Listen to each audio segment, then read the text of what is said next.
आज से बीजेपी की राष्ट्रीय कार्यकारिणी की 2 दिवसीय बैठक शुरू होने जा रही है। शाम 4 बजे बीजेपी अध्यक्ष इस बैठक को संबोधित करेंगे और 17 जनवरी को पीएम मोदी कार्यकारिणी के सदस्यों को संबोधित करेंगे। ये बैठक दिल्ली के एनडीएमसी कन्वेंशन सेंटर में होगी। इस बैठक में राष्ट्रीय अध्यक्ष के साथ पीएम नरेंद्र मोदी, 35 केंद्रीय मंत्री, 12 मुख्यमंत्री, 5 उप मुख्यमंत्री, 19 पूर्व मुख्यमंत्री समेत 350 कार्यकर्ता शामिल होंगे। बैठक में राजनीतिक, आर्थिक और सामाजिक बिंदुओं पर चर्चा की जाएगी। इस बैठक में आगामी चुनावों और देश के अलग अलग मुद्दों पर भी विचार विमर्श किया जाएगा। दिल्ली में कार्यकारिणी की बैठक में शामिल होने से पहले पीएम मोदी आज एक रोड शो भी करेंगे। ये रोड शो दोपहर 3 बजे पटेल चौक से शुरू होकर संसद मार्ग तक जाएगा। इसके चलते आज कई सड़कें बंद रहेंगी। मोदी के रोड शो के मद्देनजर दिल्ली पुलिस ने ट्रैफिक एडवाइजरी जारी की है। दिल्ली पुलिस की एडवाइजरी के मुताबिक अशोक रोड, संसद मार्ग, टॉलस्टॉय रोड, रफी मार्ग, जंतर मंतर रोड, इम्तियाज खान मार्ग और बंगला साहिब लेन दोपहर 2:30 बजे से शाम 5 बजे तक बंद रहेंगी। रविवार को नेपाल में हुए विमान हादसे पर पीएम मोदी ने दुख व्यक्त किया है। इस विमान हादसे पर दुख जताते हुए पीएम मोदी ने ट्वीट किया है, नेपाल में दुखद हवाई दुर्घटना से आहत हूँ। इस हादसे में भारतीय नागरिकों समेत कई लोगों की जान चली गई। दुख की इस घड़ी में मेरी संवेदनाएं और प्रार्थनाएं शोक संतप्त परिवारों के साथ हैं। बता दें कि रविवार को एक यात्री विमान पोखरा एयरपोर्ट पर उतरते वक्त नदी में दुर्घटनाग्रस्त हो गया था। इस हादसे में अब तक तकरीबन 68 लोगों की मौत हो गई। इस विमान में 5 भारतीयों समेत करीब 72 लोग सवार थे।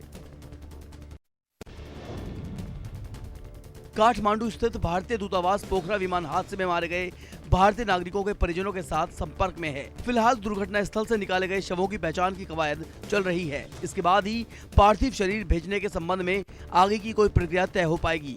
वहीं इस हादसे में मारे गए लोगों की डीएनए सैंपलिंग की जाएगी। इस हादसे में जान गंवाने वाले लोगों के शव को रिकवर कर लिया गया है। रिकवर किए गए जिन शवों को पहचान पाना मुश्किल है, नेपाल सरकार उन शवों की डीएनए सैंपलिंग कराने जा रही है। इसीलिए मारे गए लोगों के शव हेलीकॉप्टर के जरिए काठमांडू भेजे जाएंगे। शनिवार को कांग्रेस सांसद संतोख सिंह चौधरी के निधन के कारण 24 घंटे तक बंद रही भारत जोड़ो यात्रा रविवार दोपहर बाद फिर जालंधर के खालसा कॉलेज मैदान से शुरू हुई। इस दौरान पदयात्रा में बड़ी संख्या में लोग शामिल हुए। गायक सिद्धू मूसेवाला के पिता बलकौर सिंह भी राहुल गांधी के साथ कुछ दूर तक चले। आज भारत जोड़ो यात्रा जालंधर के आदमपुर से सुबह 7 बजे शुरू हुई। आज शाम ये यात्रा जालंधर से होशियारपुर पहुंचेगी। बता दें कि इन दिनों भारत जोड़ो यात्रा राहुल गांधी की अगुवाई में पंजाब में है। कर्नाटक में विधानसभा चुनाव को लेकर कांग्रेस ने प्रचार अभियान की तैयारी शुरू कर दी है। कांग्रेस महासचिव प्रियंका गांधी आज बेंगलुरु में एक रैली को संबोधित करेंगी, जिसमें महंगाई, मुद्रास्फीति और ईंधन की कीमतें समेत कई बड़े मुद्दों को उठाया जाएगा। कर्नाटक प्रदेश कांग्रेस कमेटी के अध्यक्ष शिव कुमार ने ट्वीट कर कर्नाटका वांट्स कांग्रेस अभियान चलाया है। अपने ट्वीट में शिव कुमार ने लिखा, कर्नाटक की महिलाएं मूल्य वृद्धि का सबसे अधिक खामियाजा भुगत रही हैं। हमें एक माँ के दर्द को समझना चाहिए जो अपने बच्चे के लिए दैनिक आवश्यक चीजें नहीं खरीद सकती। दिल्ली विधानसभा का 3 दिवसीय विशेष सत्र आज से शुरू होने जा रहा है। 18 जनवरी तक चलने वाले इस सत्र को जरूरत पड़ने पर और बढ़ाया जा सकता है। सत्र की शुरुआत आज सुबह 11 बजे से होगी। इस सत्र के दौरान मुख्य तौर पर मेयर चुनाव और सर्विसेज को लेकर चल रही एलजी विनय कुमार सक्सेना और केजरीवाल सरकार के बीच जंग को लेकर हंगामे के आसार हैं। इसके अलावा भी कई अन्य मुद्दों पर चर्चा होने की उम्मीद है। दरअसल मोहल्ला क्लिनिक के डॉक्टर्स की सैलरी रोकने के मुद्दे पर उप मुख्यमंत्री मनीष सिसोदिया ने उपराज्यपाल वीके सक्सेना को एक चिट्ठी लिखी है, जिसे लेकर आज विधानसभा में हंगामा हो सकता है। आज निर्वाचन आयोग राजनीतिक दलों के प्रतिनिधियों को प्रवासी मतदाताओं के लिए रिमोट इलेक्ट्रॉनिक वोटिंग मशीन यानी आरवीएम का प्रोटोटाइप दिखाएगा। ये कार्यक्रम सुबह 11 बजे दिल्ली के कॉन्स्टिट्यूशन क्लब में होगा। चुनाव आयोग ने इसके लिए 8 राष्ट्रीय दलों और 57 राज्य स्तरीय दलों को आज सुबह एक प्रदर्शन के लिए बुलाया है। पत्र में कहा गया है कि उन्हें रिमोट वोटिंग का इस्तेमाल करके घरेलू प्रवासियों की मतदाता भागीदारी में सुधार पर चर्चा के लिए आमंत्रित किया गया है। रक्षा मंत्री राजनाथ सिंह ने रविवार को मीडिया की स्वतंत्रता को लेकर एक बड़ा बयान दिया। उन्होंने कहा कि प्रेस की स्वतंत्रता के उल्लंघन का आरोप लगाने वाले भूल जाते हैं कि उनकी पार्टी की सरकारों ने किसी भी मीडिया संगठन पर कभी कोई प्रतिबंध नहीं लगाया और न ही किसी के अभिव्यक्ति की स्वतंत्रता के अधिकारों का हनन किया है। रक्षा मंत्री ने कांग्रेस पर निशाना साधते हुए कहा कि अगर बात प्रेस की स्वतंत्रता की है तो कांग्रेस ने ऐसा करने के लिए संविधान में संशोधन तक किया था। उन्होंने इस दौरान 1951 में अनुच्छेद 19 में किए गए संशोधन की याद दिलाई। बीएसपी सुप्रीमो मायावती ने रविवार को अपने जन्मदिन के मौके पर बड़ा ऐलान किया। मायावती ने कहा कि 2023 में आगामी विधानसभा चुनाव हो या 2014 का लोकसभा चुनाव, बीएसपी सभी चुनाव अकेले लड़ेगी और किसी भी चुनाव में किसी भी पार्टी से गठबंधन नहीं करेगी। मायावती के इस बयान से 2024 से पहले 2023 में ही विपक्षी एकता को बड़ा झटका लगा है। बसपा सुप्रीमो के एकला चलो के नारे से विपक्षी एकता पर सवाल खड़े हो गए हैं। मायावती के इस ऐलान पर समाजवादी पार्टी के प्रवक्ता कपिल श्रीवास्तव ने कहा कि विपक्षी एकता को खंडित कर सत्ता की मदद कर रही है मायावती। रविवार देर शाम केंद्रीय मंत्री अश्विनी चौबे एक सड़क दुर्घटना में बाल बाल बचे। बक्सर से पटना लौटते वक्त मठीला नारायणपुर पुल के पास उनका इनोवा कार नहर में पलट गई। इस हादसे में 4 पुलिसकर्मी घायल हो गए। सभी का इलाज डुमराव सदर अस्पताल में चल रहा है। इस हादसे में चालक की सूझबूझ से केंद्रीय मंत्री की जान बाल बाल बच गई। बता दें कि 3 दिन पहले भी केंद्रीय मंत्री अश्विनी चौबे की सुरक्षा में चूक हुई थी, तभी बमुश्किल उनकी जान बच पाई थी। उत्तराखंड के जोशीमठ में हालात गंभीर हो चुके हैं। दरारों वाले मकानों की संख्या लगातार बढ़ रही है। अब तक 782 मकानों में दरारों की खबर है, जबकि 148 इमारतें ऐसे चिन्हित की गई हैं, जिन्हें सरकार ने रहने के लिए असुरक्षित माना है। अब यह मामला सुप्रीम कोर्ट में पहुंच चुका है। सुप्रीम कोर्ट में इस संकट को राष्ट्रीय आपदा घोषित करने की मांग की गई है। स्वामी अविमुक्तेश्वरानंद सरस्वती ने सुप्रीम कोर्ट में जनहित याचिका दायर की है। सर्वोच्च न्यायालय आज इस मामले पर सुनवाई करेगा। केंद्रीय मंत्री पीयूष गोयल आज दिल्ली में राष्ट्रीय स्टार्टअप पुरस्कार 2022 के नतीजों की घोषणा करेंगे। ये राष्ट्रीय स्टार्टअप पुरस्कार का 3रा एडिशन है। इसके तहत आर्थिक फायदे के अलावा समाज के लिए असाधारण क्षमता दर्शाने वाले उत्कृष्ट स्टार्टअप और उनका नेतृत्व करने वाले को पुरस्कार दिए जाएंगे। आज इन स्टार्टअप अवार्ड्स का ऐलान करते समय कैबिनेट मंत्री पीयूष गोयल के साथ वाणिज्य और उद्योग राज्य मंत्री सोम प्रकाश भी उपस्थित रहेंगे। मकर संक्रांति के मौके पर नारायण फाउंडेशन ने दाहिरपुर स्थित वृद्धाश्रम में जरूरतमंदों के लिए कंबल वितरण कार्यक्रम किया।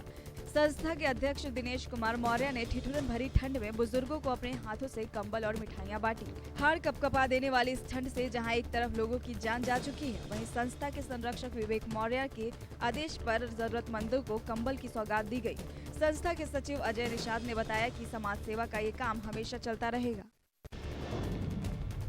कांग्रेस नेता सचिन पायलट आज से किसान सम्मेलनों की शुरुआत कर रहे हैं। पहला किसान सम्मेलन आज नागौर में आयोजित किया जाएगा, जबकि 5वां और अंतिम सम्मेलन 20 जनवरी को जयपुर में आयोजित होगा। नागौर के अलावा सचिन पायलट का किसान सम्मेलन 17 जनवरी को हनुमानगढ़, 18 जनवरी को झुंझुनू, 19 जनवरी को पाली और 20 जनवरी को राजधानी जयपुर में आयोजित किया जाएगा। सचिन पायलट ने कहा है कि इस दौरान वो लोगों और पार्टी के कार्यकर्ताओं से मिलेंगे और उनके बीच रहेंगे।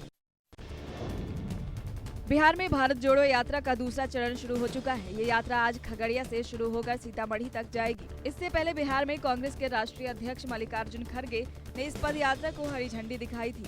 दूसरे चरण में ये यात्रा खगड़िया, बेगूसराय, समस्तीपुर, दरभंगा, मधुबनी होते हुए सीतामढ़ी में 24 जनवरी को विराम लेगी। यात्रा में बिहार कांग्रेस के कई प्रमुख नेता शामिल रहेंगे। पश्चिम बंगाल में पंचायत चुनाव के पहले मुख्यमंत्री और तृणमूल नेता ममता बनर्जी एक बार फिर जिले का दौरा करने जा रही हैं। ममता आज से इसकी शुरुआत कर रही हैं। तृणमूल सुप्रीमो का जिला दौरे के अलावा मेघालय और त्रिपुरा में भी जनसभा करने का कार्यक्रम है। आज ममता मुर्शिदाबाद जाएंगी। यहाँ सागर दिघी में उनका कार्यक्रम है। इसके बाद वो अलीपुर द्वार जाएंगी। 18 जनवरी को अलीपुर द्वार से मेघालय जाने का कार्यक्रम है। यहाँ ममता बनर्जी तुरा केंद्र में जनसभा करेंगी और फिर 19 को अलीपुर द्वार लौट आएंगी। वहाँ उनकी प्रशासनिक बैठक है। रविवार को हॉकी वर्ल्ड कप 2023 में टीम इंडिया और इंग्लैंड के बीच कांटे की टक्कर देखने को मिली। आखिर में दोनों टीमों के बीच ये मैच बराबरी पर छूटा। दरअसल दोनों टीमें 12 पेनल्टी कॉर्नर पर भी कोई गोल नहीं कर सकी। इस तरह ये मैच ड्रॉ हो गया। इससे पहले टीम इंडिया ने स्पेन को 2-0 से हराया था, लेकिन इस मैच में ड्रॉ से संतोष करना पड़ा। फिलहाल इस मैच में ड्रॉ होने के बाद भारत और इंग्लैंड के 4-4 पॉइंट्स हैं, लेकिन बेहतर गोल डिफरेंस के कारण इंग्लैंड की टीम टॉप पर है। अब भारतीय टीम अपना आखिरी ग्रुप मैच वेल्स के खिलाफ खेलेगी। रविवार को भारत श्रीलंका के बीच तिरुवनंतपुरम में खेले गए तीसरे और फाइनल वनडे में किंग कोहली ने गदर मचा दिया। विराट कोहली ने एक बार फिर अपने बल्ले से कहर बरपाया और वनडे में 46वीं सेंचुरी ठोक डाली।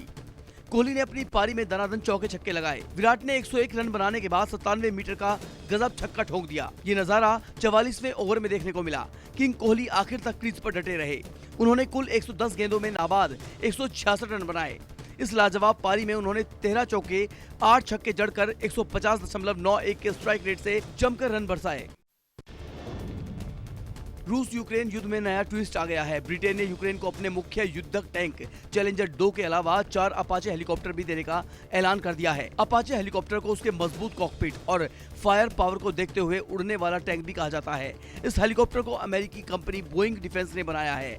इस खबर ने रूस के राष्ट्रपति पुतिन की नींद उड़ा दी है। वैसे भी फरवरी में रूस यूक्रेन युद्ध को शुरू हुए 1 साल पूरा हो जाएगा। बावजूद इसके इस युद्ध का कोई अंत दिखाई नहीं दे रहा। यूक्रेन से कहीं ज्यादा ताकतवर रूसी सेना आज तक अपने लक्ष्य को पाने में नाकाम रही है।